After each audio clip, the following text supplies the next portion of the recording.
बालाघाट की सियासत में बयानों की जंग अब सोशल मीडिया पर जान से मारने की धमकी तक पहुंच चुकी है।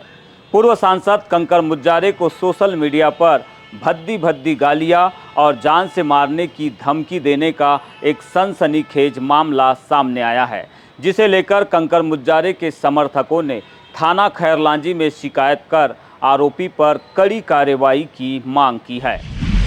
पूरा मामला सोशल मीडिया प्लेटफार्म से जुड़ा हुआ है। खैरलांजी क्षेत्र के पिंड के पार निवासी रामेश्वर कुतराहे, लक्ष्मण दमाहे और दुर्गा प्रसाद लिल्हारे सहित दर्जनों समर्थकों ने खैरलांजी थाने में एक लिखित शिकायती पत्र सौंपा है। आवेदन के मुताबिक राजकुमार ठाकरे नाम के एक शख्स ने सोशल मीडिया पर पूर्व सांसद कंकर मुज्जारे के खिलाफ बेहद आपत्तिजनक अमर्यादित भाषा में गंदी गंदी गालियां पोस्ट की है। इतना ही नहीं, आरोपी ने पूर्व सांसद को घर में घुसकर जान से मारने की धमकी भी दी है। शिकायतकर्ताओं का कहना है कि इस आपत्तिजनक पोस्ट को पढ़ने के बाद से ही कंकर मुज्जारे के प्रशंसकों में भारी रोष व्याप्त है। समर्थकों ने चेतावनी दी है कि सामाजिक शांति भंग करने वाले इस आरोपी को तत्काल गिरफ्तार कर सलाखों के पीछे भेजा जाए।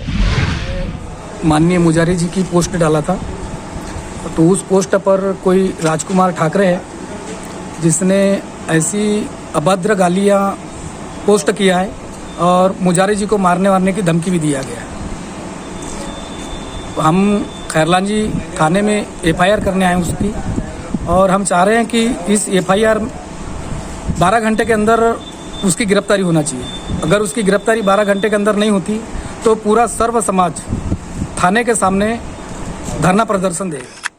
और इन्हें बताया कि एक सोशल मीडिया पे मैंने एक पोस्ट किया था। वो पोस्ट में सिर्फ इतना किए थे भैया ने कि कंकर मुज्जारे जी का कहाँ क्या दोष है, उनने क्या किसी को गलत कहा।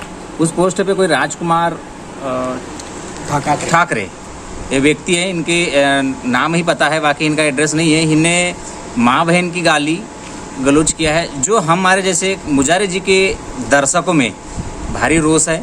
हम तो आज 5-7 लोग मिलकर हमने आवेदन दिए खैरलांजी थाना में देकर। अगर हम 24 घंटे के अंदर यहाँ की पुलिस अगर कोई कार्रवाई नहीं करती है तो हम निश्चित ही हजारों के तादाद में युवाओं के साथ हम थाने के सामने धरना देंगे। इधर इस पूरे हाई प्रोफाइल मामले पर खैरलांजी थाने के उप निरीक्षक दीपक गौतम ने बीजीटी मीडिया को बताया कि प्राप्त आवेदन पर जांच शुरू कर दी गई है। चूंकि मामला सोशल मीडिया प्रोफाइल से जुड़ा हुआ है, इसीलिए इसकी तकनीकी जांच के लिए आवेदन को जिला मुख्यालय के साइबर सेल भेजा गया है। फिलहाल इस मामले में प्राथमिकी दर्ज नहीं की गई है।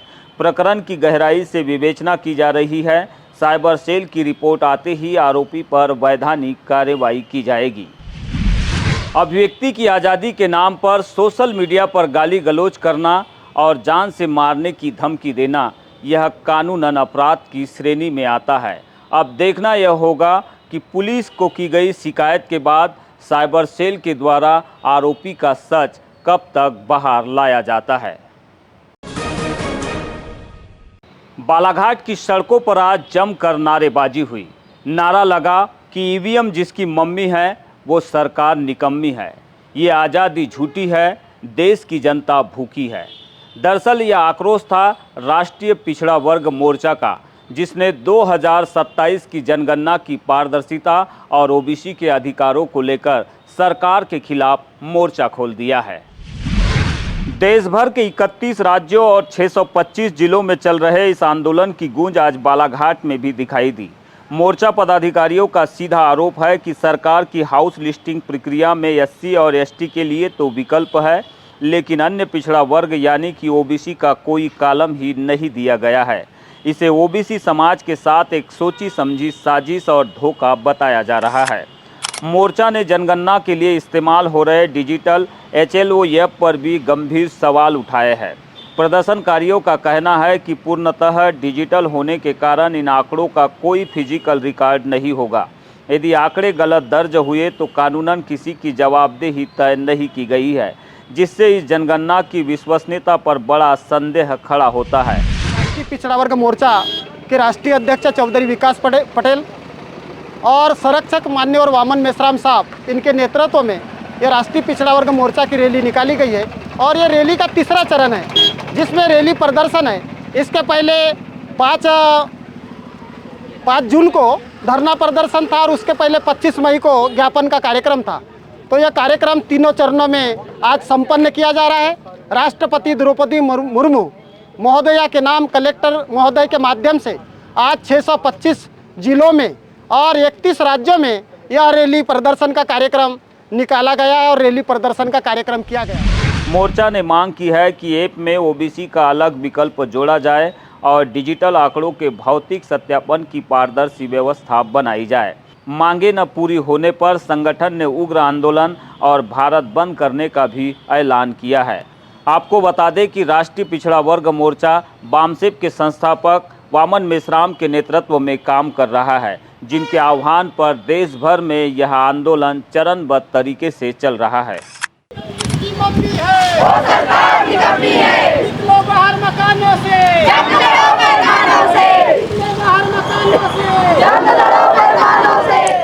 इस राष्ट्रीय पिछड़ा वर्ग मोर्चा के माध्यम से जो जाति आधारित जनगणना इस देश में जो हो रही है उसमें ओबीसी का कॉलम नहीं है, और जब ओबीसी का कॉलम नहीं है तो ओबीसी के लोगों को जानकारी नहीं है कि हमारी संख्या कितनी है। तो ओबीसी का आंकड़ा हो, ओबीसी का कॉलम हो। अभी ये प्रथम जो चरण चला जिसमें मकानों का सूचीकरण हुआ, तो यह 2027 फरवरी तक चलेगा जाति आधारित जनगणना। तो द्रौपदी मुर्मू जी को यह ज्ञापन देकर यह सूचित किया जा रहा है कि ओबीसी का कॉलम होना चाहिए, और ये ओबीसी का कॉलम जब होगा तो ओबीसी की जाति आधारित जनगणना होगी, क्योंकि इस देश में जानवरों की गिनती होती है पर अन्य पिछड़े वर्ग की गिनती नहीं होती। तो इसी तरह से तीसरा चरण यहाँ संपन्न किया जाता है। जनगणना में ओबीसी की हिस्सेदारी और डिजिटल डेटा की पारदर्शिता का यह मुद्दा सीधे सत्ता को चुनौती दे रहा है। ऐसे में अब देखना यह होगा कि सरकार इस मुद्दे पर क्या रुख अपनाती है। जब हौसला बुलंद हो और नीयत साफ हो तो संसाधनों की कमी कभी भी आड़े नहीं आती है। बालाघाट के हनुमान चौक स्थित केसर प्लाजा कॉम्प्लेक्स से आज एक ऐसी ही तस्वीर सामने आई है जो बालाघाट के लिए एक नज़ीर बन रही है। सद्भावना फाउंडेशन के मिशन अभ्युदय के तहत पिछले 3 महीनों से 300 गरीब और मध्यम वर्गीय बच्चों को एमपीपीएससी, रेलवे और बैंकिंग की निःशुल्क कोचिंग और फ्री लाइब्रेरी की सुविधा दी जा रही है।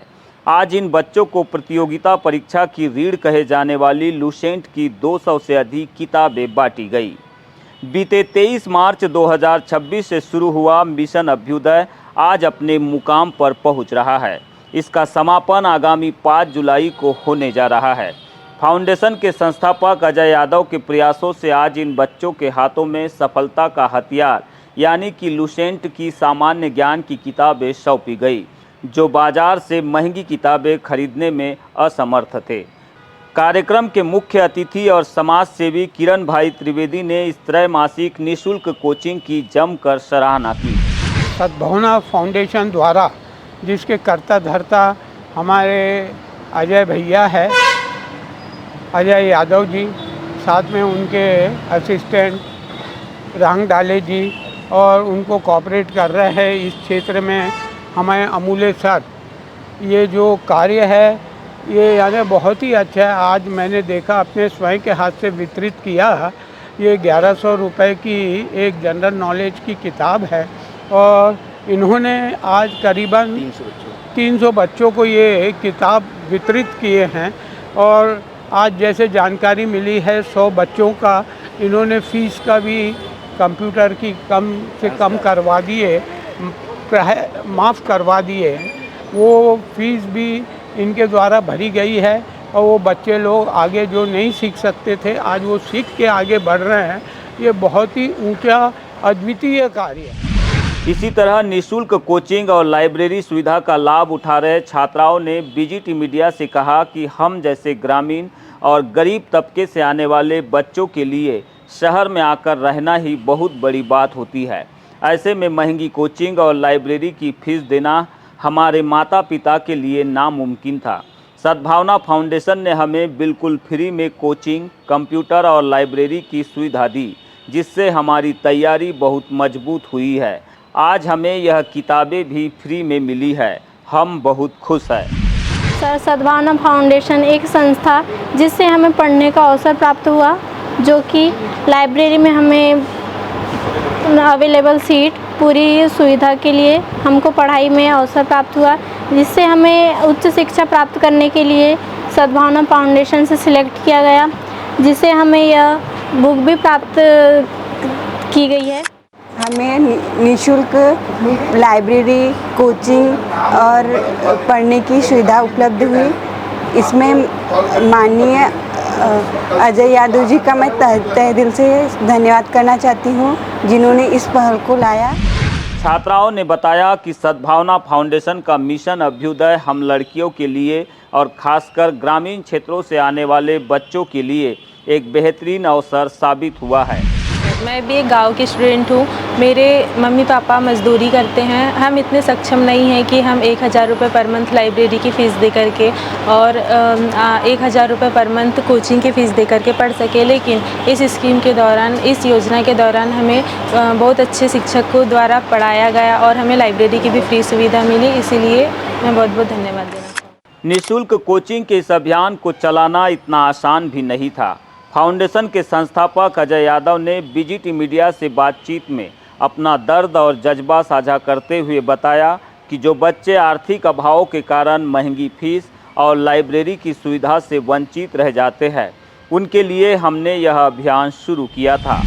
MPPSC, SSC, railway, banking, MP police, free library plus computer में हमने डाटा एंट्री, टेली, एक्सेल ये सब कोर्सों को शामिल किया। कंप्यूटर में करके भी अगर कोई बच्चा निकलता है तो कम से कम एक डाटा एंट्री की पोस्ट, उसमें डाटा की एंट्री की पोस्ट में काम करके व्यवसाय में शामिल हो सकता है, उसको एक रोज़गार मिल सकता है। इन सभी चीज़ों को ध्यान में रखते हुए हमने मिशन अभ्युदय का प्रारंभ किया। आज मिशन अभ्युदय का 3 महीने का जो कोर्स है वो कंप्लीट होने को 10 दिन बाकी हैं। 3 महीने में कोर्स पूरा नहीं हो पाने के कारण इसे हमने 5 जुलाई तक के लिए आगे बढ़ाया है। सच कहूँ तो इस मिशन को चलाने में हमें भारी आर्थिक परेशानियों का सामना करना पड़ा, लेकिन हमने हार नहीं मानी और सामाजिक सहयोग के बल पर इस अभियान को पूरा करके दिखाया। यशस्वी लाइब्रेरी के संचालक महेंद्र अमूले के सहयोग ने भी इस मिशन को मजबूती प्रदान की है।